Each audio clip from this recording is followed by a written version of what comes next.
Like it or not, the times are a-changing. Computer technology has infiltrated everything from our home appliances to our automobiles. My coffee pot tells me when it needs cleaning, and with the push of a button, it cleans itself. It's just a matter of time before computers changed woodworking as well, and that time has come.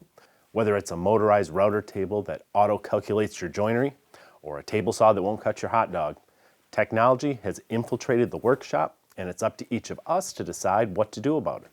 Do you stick to the more traditional tools and methods that you enjoy because, after all, that's why you're in the shop in the first place?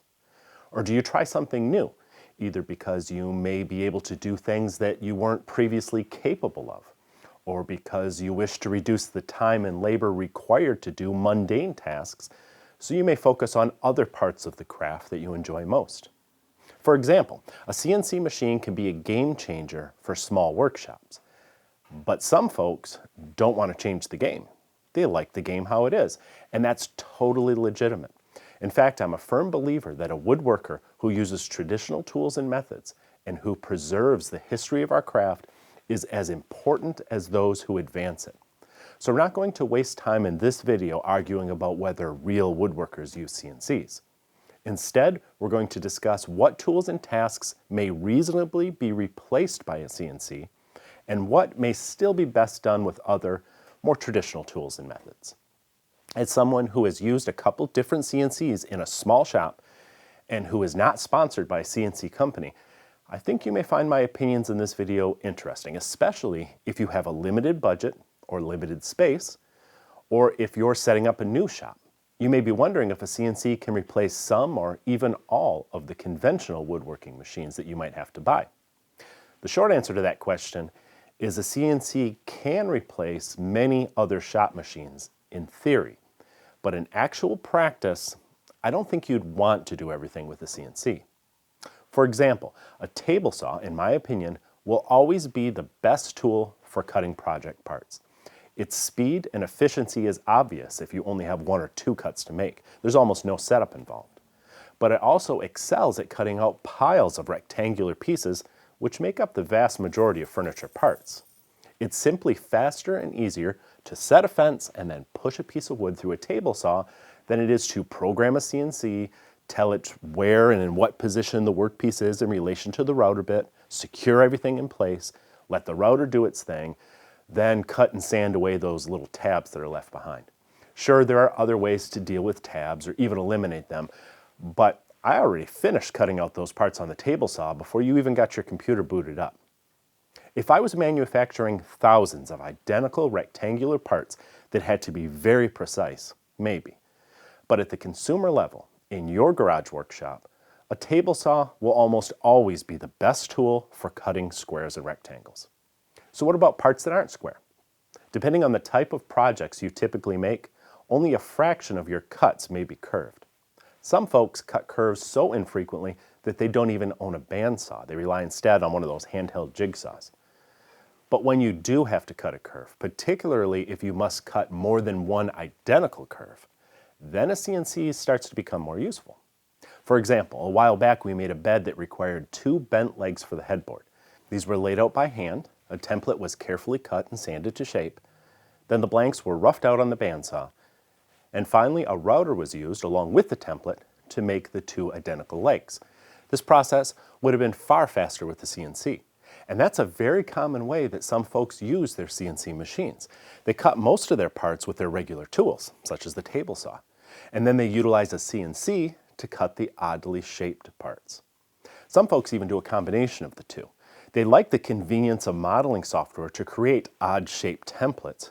Then they export that to their CNC, which can precisely cut that template.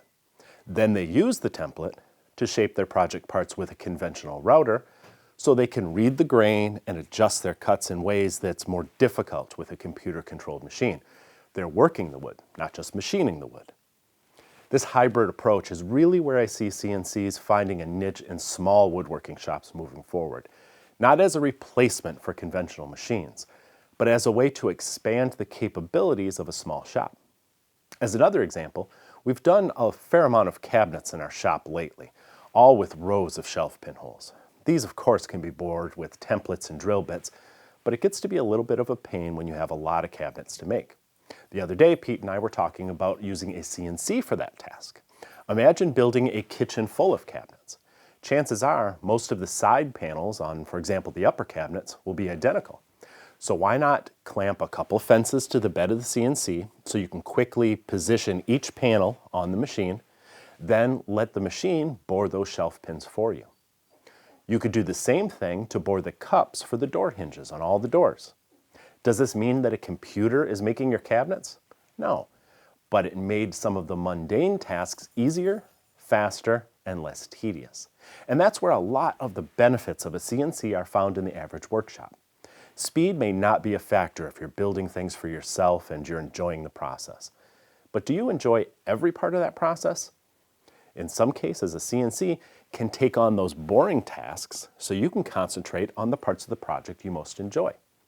A CNC can also do things that you may not otherwise be able to do, such as creating relief carvings or cutting unique joinery or other decorative elements that can enhance your woodworking projects without completely taking over the process. Of course, a CNC can be used to completely take over some jobs if that's what you want it to do. For example, you may enjoy building things with conventional tools, but maybe you want to support your hobby by selling some signs or other projects that can be batched out on a machine in the corner while you enjoy cutting dovetails by hand at the bench.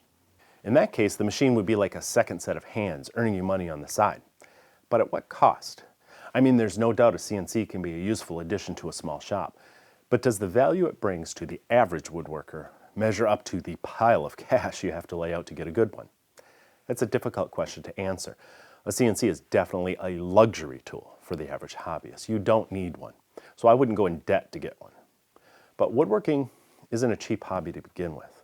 Good tools are always expensive, and a good CNC is perhaps among the most expensive tools in the shop.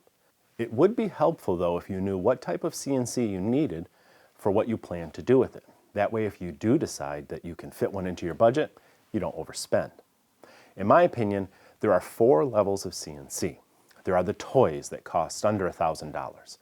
There are what I call hobby-level machines for between $1,000 and $3,000. There are prosumer machines for $3,000 to maybe $5,000. And the professional machines go up from there.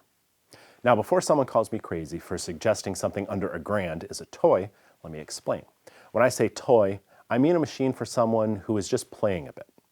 You're going to make a few projects and that's about it. Maybe a $600 machine will do all you want it to do. I can make brownies with an easy bake oven. But if I start to get into cooking as a more serious hobby, I'm going to outgrow that in a hurry. And that's what I'm trying to help you avoid. I don't want you going too cheap and finding out you wasted your money. So what is a hobby level machine? One example is the X-Carve from Inventables. Again, I'm not sponsored by them, but I know guys who make full-on pieces of furniture with an X-Carve. They aren't production quality machines, but I also have a friend who uses one to make custom wall hangings for his business, so they can be used in some limited production runs. There are several reasons why a machine of this level can do a bit more than the cheap machines. But the most obvious thing to look at is the spindle. On cheap machines, you get a low-powered integrated motor. On the X-Carve, you get a trim router, which isn't a beast by any means, but it has more power so you can take deeper cuts at faster speeds. You can also keep it running for longer periods of time without overheating. That can all add up to the difference between a project that takes all day and one that takes a couple hours. The rails are also more rigid to reduce flexing during use, which is a major factor in making imprecise cuts. The next level up is what I call prosumer. An example of this category is the CNC Shark, which is also not a sponsor.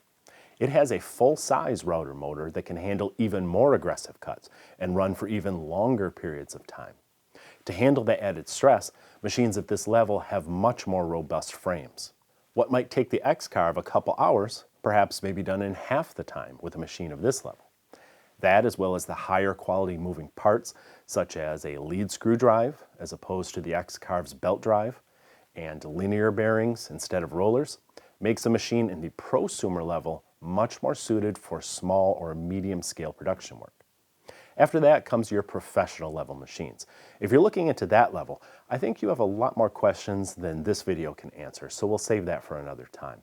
But I will say that for the average small shop who plans to use a CNC as a complement to his regular tools, an X-Carve or another machine of that level may be all you need.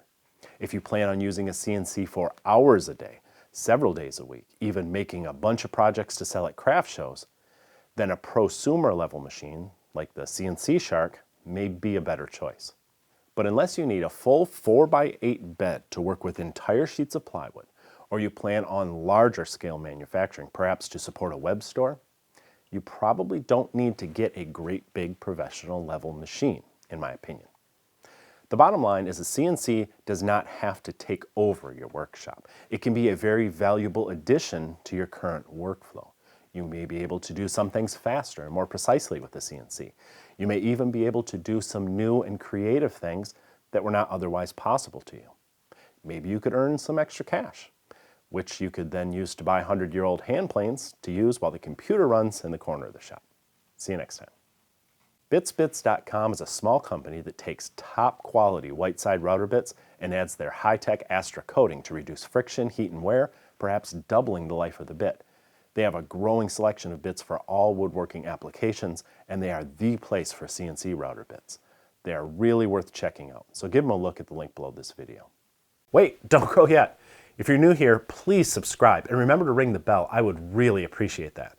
Give us a thumbs up, or better yet, leave us a comment. I always read them. And be sure to check out the latest issue of Stumpy Nubs Woodworking Journal. It's always packed with tips, tricks, and tutorials designed to make you a better woodworker.